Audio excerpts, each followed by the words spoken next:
और बात करेंगे खबरों की। रामपुर लोकसभा सीट बीजेपी प्रत्याशी घनश्याम सिंह को बड़ी जीत मिलेगी। वहीं अपना दल विधायक शफीक अंसारी ने इंडिया वॉइस से बातचीत करते हुए कहा कि जिस तरीके से हमने चुनाव जीते, चाहे रामपुर विधानसभा की सीट हो या स्वार सीट थी, उस सीट को भी हमने जीत कर दिखाया। और कहा कि हमारे नेता अनुप्रिया पटेल का भी साफ निर्देश है कि सभी लोग मिलकर चुनाव लड़े, हम आसानी से चुनाव जीतेंगे। इस समय पूरा देश मोदी में है, कोई दिक्कत नहीं होगी। साथ ही कहा कि मोदी जी को तीसरी बार प्रधानमंत्री बनाने का काम करेंगे। और क्या कुछ कहा, चलिए आपको सुनवाते हैं। रामपुर लोकसभा सीट से भारतीय जनता पार्टी ने घनश्याम सिंह लोधी को जो है 2024 के लोकसभा चुनावी मैदान में उतारा है। ऐसे में जो स्वार की सीट थी अब्दुल्ला आजम का, जिस पे कब्जा हुआ करता था, अब उस सीट पर अपना दल के जो विधायक शफीक अहमद अंसारी है, उन्होंने अपना वर्चस्व कायम किया था। ऐसे में अब अपना दल का घनश्याम सिंह लोधी को यानी कि बीजेपी को जिताने में कितना अहम रोल रहने वाला है, हालांकि स्वार की जनता ये तय करेगी। और स्वार की जनता का क्या मूड है, इसी विषय पे बातचीत कर लेते हैं। स्वार विधायक शफीक अहमद अंसारी जी हैं। ये बताइए, घनश्याम सिंह लोधी, भारतीय जनता पार्टी ने एक बार फिर से उन पर विश्वास जताया है। अब आपको क्या उम्मीदें लग रही है इस सीट को लेकर, क्योंकि चर्चाएं ये भी तेज है कि अभी समाजवादी पार्टी का कोई प्रत्याशी नहीं उतरा है, और ऐसा कौन प्रत्याशी होने वाला है जो घनश्याम सिंह लोधी को इस बारी हराने वाला है? देखिए, हमारे एनडीए प्रत्याशी के कैंडिडेट घोषित हो गए हैं, घनश्याम सिंह लोधी जी। तो हम सब लोग घनश्याम सिंह लोधी जी को चुनाव लड़ाएंगे, और इंडिया गठबंधन का कौन प्रत्याशी करेंगे ये उनका विषय है, हमारा उससे कोई लेना देना नहीं है। लेकिन हमारा ये तय है कि हमारा जो भी अपने दल के जितने भी हमारे कार्यकर्ता हैं, पदाधिकारी हैं, सब लोग मिलकर चुनाव लड़ाएंगे। और हमारी नेता का भी स्पष्ट निर्देश है कि जितने भी सब लोग हैं, सब कैंडिडेट को, एनडीए कैंडिडेट को चुनाव लड़ाएं। शफीक साहब, हमने देखा था कभी अब्दुल्ला आजम का कब्जा हुआ करता था उस सीट पर। हालांकि रामपुर की जो सीट थी आजम खान के कब्जे में रहा करती थी। अब आजम खान का परिवार जो है सलाखों में है, तो क्या अब ये लग रहा है आपको समाजवादी पार्टी से ऐसा चेहरा आएगा? क्या घनश्याम सिंह लोधी इस सीट को किस तरह से निकालेंगे? क्या आपको उम्मीदें लग रही है इसको लेकर? नहीं, बिल्कुल आसानी से चुनाव जीतेंगे। और मोदी जी के इस समय चूहे पूरा देश मोदी में है, और मैं समझता हूँ कोई दिक्कत नहीं होगी, और सब लोग मिलकर चुनाव लड़ाएंगे और 100% चुनाव जीतेंगे लोधी जी। चूँकि भाजपा ने तय कर दिया है, कैंडिडेट घोषित कर दिया है। तो चूँकि हम सहयोगी दल हैं, भाजपा हमारे बड़ी भूमिका में है, हम छोटे भाई की भूमिका में हैं। तो हमारी नेता बहन अनुप्रिया पटेल जी का स्पष्ट आदेश है कि आप जो भी कैंडिडेट होगा आप चुनाव लड़ाइए। तो अब घोषित कर दिया, हम लोगों को लड़ाना, पूरी टीम हमारी लड़ेगी। हमारे जिलाध्यक्ष जी बैठे हैं, हमारे दोनों देव सरदार जी बैठे हैं, सब पूरी टीम बैठी, चौधरी साहब बैठे, सब जितनी टीम है।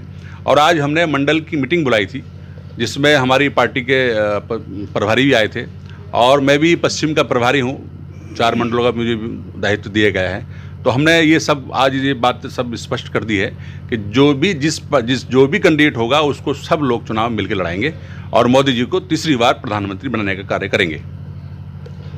तो आने वाला समय ये तय करेगा कि भारतीय जनता पार्टी के जो प्रत्याशी है घनश्याम सिंह लोधी इस सीट पर अपना वर्चस्व कायम करेंगे, या फिर इस सीट पर समाजवादी पार्टी का एक बार फिर दबदबा रहने वाला है।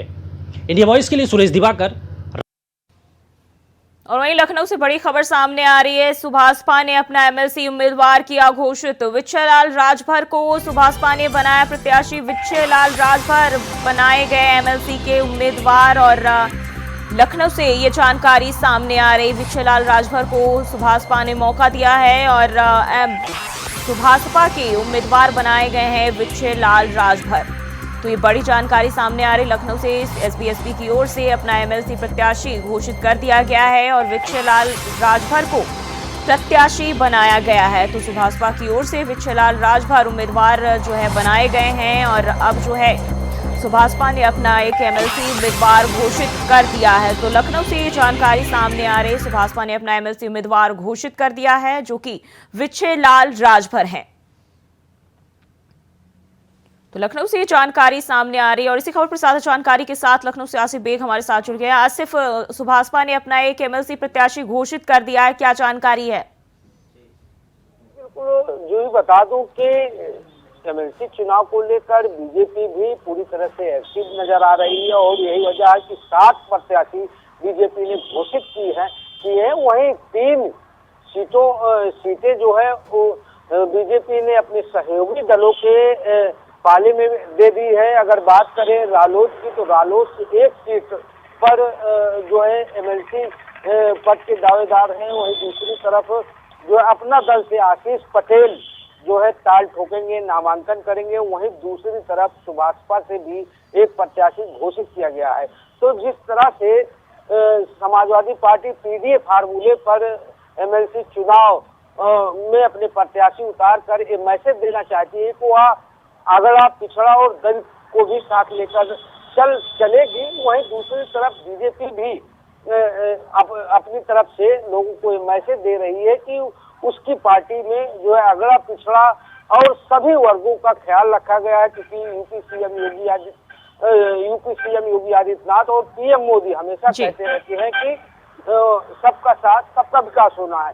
तो जो सुभाषपा की सीट है, कहीं न कहीं जो है एक सीट की चर्चा थी और भाजपा ने सुभाषपा को एक सीट दे दी है और सुभाषपा अध्यक्ष को मंत्री भी बनाया है। तो यह मैसेज लोकसभा चुनाव के लिए काफी अहम भी माना जा रहा है, क्योंकि आने वाला जो है लोकसभा का रण है और इसमें जो है कहीं विपक्षी दलों का वार न झेलना पड़े, क्योंकि समाजवादी पार्टी लगातार आक्रामक होती नजर आ रही है बीजेपी के ऊपर। और समाजवादी पार्टी ने जिस तरह से पीडीए उम्मीदवारों को उतारा है, तो ऐसे में इसका कहीं ना कहीं बीजेपी की तरफ से मुंहतोड़ जवाब दिए। जी, और बताया जा रहा है कि पिछले 21 सालों से सुभाषपा के लिए काम करते आए हैं और राजभर समाज को साधने के लिए जो है इन्हें मौका मिला है।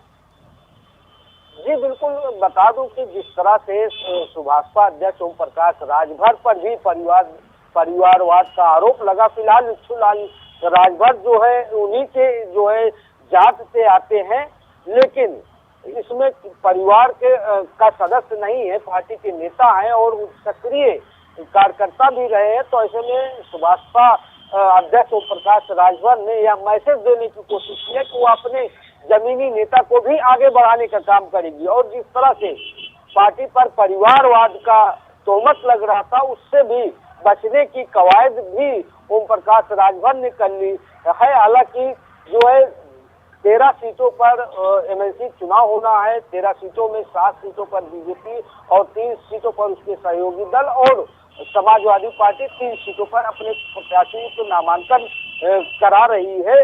तो यहाँ पर जो है कोई पेट फंसता नहीं दिखाई दे रहा है। अगर नामांकन में एक भी प्रत्याशी अगर बढ़ते हो तो इसका खामियाजा कहीं न कहीं सपा सुप्रीमो अखिलेश यादव को भुगतना पड़ सकता है, क्योंकि जिस तरह से राज्यसभा के चुनाव में संजय सेठ को उतार कर बीजेपी ने कहीं न कहीं परेशानी बढ़ा दी थी और संजय सेठ को समाजवादी बीजेपी ने जिता भी दिया, लेकिन जिस तरह से क्रॉस वोटिंग हुई उससे कहीं न कहीं जो है समाजवादी पार्टी की पर सेंध लगी, जो उससे कहीं न कहीं समाजवादी पार्टी आहत दिखी।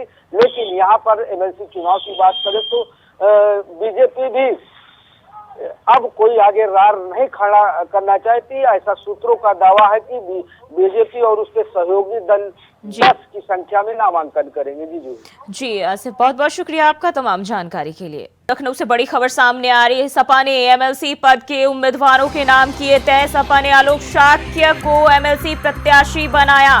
किरण पाल कश्यप, गुड्डू जमाली भी सपा एमएलसी प्रत्याशी बनाए गए हैं। तो सपा ने एमएलसी पद के उम्मीदवारों के जो है नाम घोषित कर दिए हैं। लखनऊ से जानकारी सामने आ रही, किरण पाल कश्यप, गुड्डू जमाली भी सपा एमएलसी प्रत्याशी बनाए गए। इसके अलावा आलोक शाक्य को एमएलसी प्रत्याशी सपा की ओर से बनाया गया है। तो बड़ी जानकारी सामने आ रही है। सपा ने आलोक शाक्य को एमएलसी प्रत्याशी बनाया है। किरण पाल कश्यप, गुड्डू जमाली भी इस लिस्ट में शामिल है। तो ये 3 उम्मीदवार जो है सपा की ओर से घोषित कर दिए गए हैं। 3 नामों का ऐलान किया गया है। सपा ने आलोक शाक्य, किरण पाल कश्यप, गुड्डू जमाली को उम्मीदवार बनाया, एमएलसी उम्मीदवार बनाया। तो सपा की ओर से उम्मीदवारों के नाम जो है वो तय कर लिए गए हैं, जिनमें आलोक शाक्य, किरण पाल कश्यप, गुड्डू जमाली को मौका मिला है।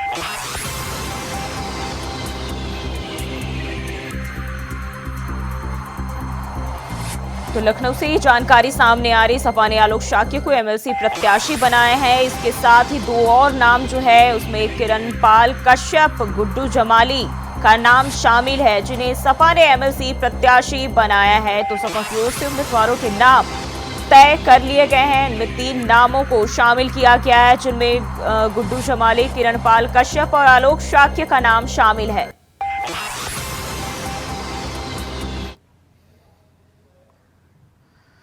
तो सपा ने एमएलसी उम्मीदवारों के जो है नाम तय कर दिए हैं और इनमें पहला नाम आलोक शाक्य का है, किरणपाल कश्यप, और तीसरे नाम की बात करें तो गुड्डू जमाली शामिल है। तो ये 3 उम्मीदवारों के नाम सपा की ओर से तय किए गए हैं और ये बड़ी जानकारी लखनऊ से सामने आ रही। उम्मीदवारों के नाम समाजवादी पार्टी ने तय कर लिए हैं। 3 नामों पर जो है पार्टी ने 3 नामों का ऐलान किया है और ये 3 नाम है आलोक शाक्य, किरणपाल कश्यप, गुड्डू जमाली, जिन्हें पार्टी ने मौका दिया है और इनके नाम जो है तय कर लिए गए हैं एमएलसी प्रत्याशी के लिए।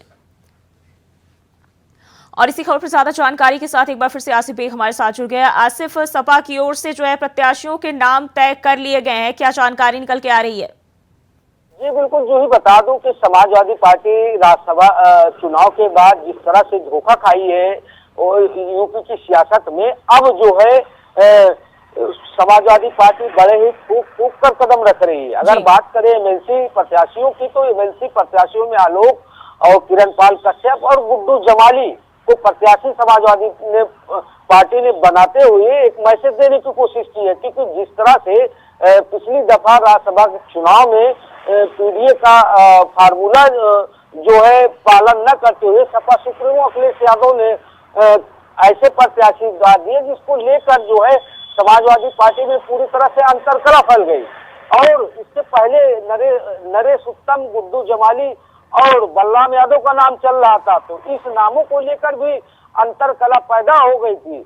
और खासकर जो है जो विधायक है वह दबी जबान में या कहने शुरू कर दिए थे कि नरेश उत्तम अखिलेश यादव के करीबी हैं, बलराम यादव भी अखिलेश यादव के खासम खास है। तो ऐसे में कहीं ना कहीं जो सूची जारी होती है उसमें काफी फेरबदल कर दिया गया और यहाँ पर ऐन वक्त पर समाजवादी पार्टी ने नरेश उत्तम पटेल और बलराम यादव का नाम कट करते हुए किरणपाल और आलोक का नाम जो है शामिल कर दिया। तो अब यह कहा जा सकता है कि समाजवादी पार्टी सपा सुप्रीमो अखिलेश यादव अब बेहद फूक कर कदम रखना चाहते हैं और इसमें कहीं उन पर किसी तरह की उंगली न उठे, इसको लेकर भी जो है पूरी तैयारी की है। और बात करें तीनों प्रत्याशियों की, तीनों प्रत्याशियों का एमएलसी बनना तय है, क्योंकि संख्या बल भी समाजवादी पार्टी के पास तो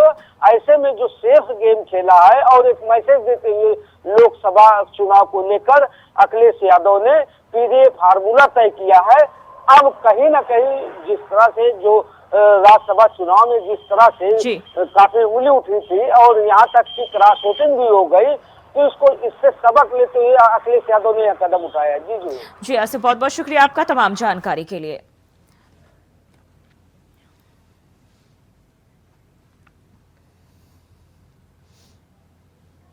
और दिल्ली से एक और बड़ी खबर सामने आ रही। प्रधानमंत्री की शैक्षणिक योग्यता पर टिप्पणी का मामला। आम आदमी पार्टी नेता संजय सिंह के मामले में सुनवाई आज। संजय सिंह की याचिका पर सुप्रीम कोर्ट में आज होगी सुनवाई। संजय सिंह ने गुजरात हाई कोर्ट के आदेश को दी है चुनौती। तो दिल्ली से बड़ी खबर सामने आ रही। संजय सिंह ने गुजरात हाई कोर्ट के आदेश को चुनौती दी है और संजय सिंह की याचिका पर सुप्रीम कोर्ट में आज सुनवाई होगी। तो बड़ी जानकारी सामने आ रही है दिल्ली से। प्रधानमंत्री की शैक्षणिक योग्यता पर टिप्पणी का मामला है और आम आदमी पार्टी नेता संजय सिंह के मामले में आज सुनवाई होनी है।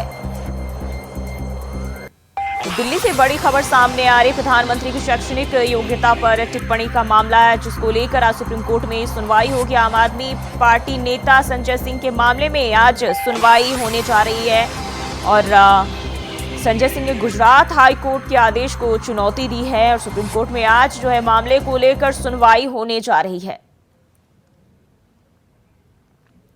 और इसी खबर पर ज्यादा जानकारी के साथ अजित दिल्ली से हमारे साथ जुड़ गया। अजित, क्या है पूरा मामला और कब से सुनवाई शुरू हो रही है?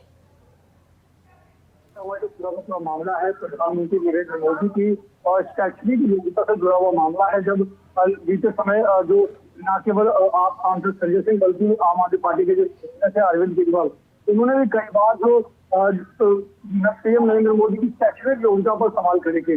कई बार जो डिग्री दिखाने का जो मामला सामने आया है, और इन्हीं सब चीजों को लेकर के गुजरात में ये जो मामला चल रहा था, जब गुजरात कोर्ट की तरफ से जो संजय सिंह को पड़ताल लगाई गई थी और उन्हें 5 तरह झटका मिला था, उसी आदेश को चुनौती देते हुए संजय सिंह ने जब सुप्रीम कोर्ट का दरवाजा खटखटाया, और उसी को लेकर के आज सुप्रीम कोर्ट में इस मामले को लेकर के अहम सुनवाई है। हालांकि जो बताया जा रहा है कि सुप्रीम कोर्ट में जो ये अहम सुनवाई आज जो होने जा रही है, ये दोपहर के बाद कभी भी सुनवाई हो सकती है, लेकिन देखना ये होगा कि जब गुजरात हाईकोर्ट से सांसद संजय सिंह को झटका मिला, तो उस आदेश को चुनौती देते हुए जब आम आदमी पार्टी के नेता संजय सिंह सुप्रीम कोर्ट पहुंचे, तो आज इस केस से क्या सुनवाई होती है और क्या सुप्रीम कोर्ट का क्या फैसला होता है, और क्या आज सांसद संजय सिंह को राहत मिल पाती है या फिर यहाँ से भी झटका लगता है।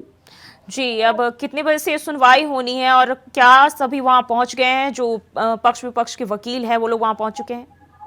और देखिए, बता दें जो समय की बात अभी जो अनुकूल समय नहीं बताया गया, लेकिन तो संभावना जताई जा रही है कि दोपहर के बाद कभी भी जो सुनवाई है वो शुरू हो सकती है, और उसके बाद उसी हिसाब से जो आगे जो कोर्ट की जो जिला है वो चलेगी, जिसके बाद पक्ष और विपक्ष की जो जिला है वो चलेगी। फिलहाल अगर मैं बात की पक्ष और विपक्ष के वकीलों की, तो वो परिसर में पहुंच चुके हैं, और आने वाले समय संभावना ये बताई जा रही है कि कभी भी आने वाले कुछ घंटों में, क्योंकि दोपहर का समय मिला था, दोपहर के समय के आसपास में कभी भी ये जो सुनवाई है वो शुरू हो सकती। जी अजित, बहुत बहुत शुक्रिया आपका जानकारी साझा करने के लिए। तो संजय सिंह की याचिका पर आज सुनवाई होनी है। प्रधानमंत्री की शैक्षणिक योग्यता पर टिप्पणी का मामला है, जिसको लेकर सुप्रीम कोर्ट में आज सुनवाई होगी। और बुलेटिन में फिलहाल के लिए बस इतना ही। खबरों के लिए बने रहिए इंडिया वॉइस के साथ।